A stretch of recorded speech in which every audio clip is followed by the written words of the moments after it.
I'm really interested in seeing a more informed public debate about the use of prison. I'm not talking about how we deal with serious offenders like the Ian Huntleys and the Ian Bradys of the world. Those are people who obviously need to be in prison. But what I am interested in is having a public discussion about how we use short prison terms. And here I'm thinking particularly of using sentences of less than a year or up to a year.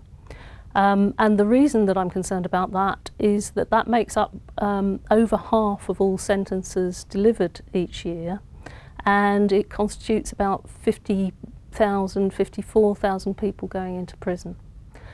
And I'd like to point out the reasons that I think it's a bad idea to use prison for those people. The main one, or one of the main ones, is that it costs £40,000 to send somebody to prison for a year.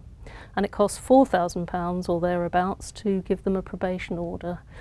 So that would be an acceptable price to pay, even in these hard economic times, if short prison sentences were a lot more effective than probation.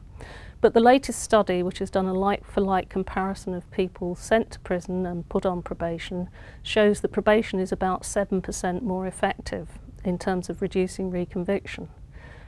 That doesn't sound like a lot, but when you think it costs 10 times more to send somebody to prison, that is a significant amount of money, and I consider it money wasted. We know that the people who go to prison for short prison sentences get no help while they're there, and they get no help from probation when they're released.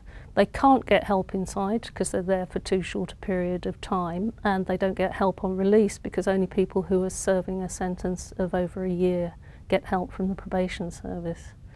We also know that the people who go into prison are likely to lose any job they have, they're likely to lose their accommodation, and they're also likely to lose contact with their family. And that makes it unsurprising that 75% of people who come out of prison from a short-term sentence are reconvicted within 2 years. So if the public wants to punish people by using short prison sentences, then so be it. But they shouldn't think that that's an effective way of reducing reoffending, and I think we're all concerned about ensuring that and ensuring fewer victims in the future.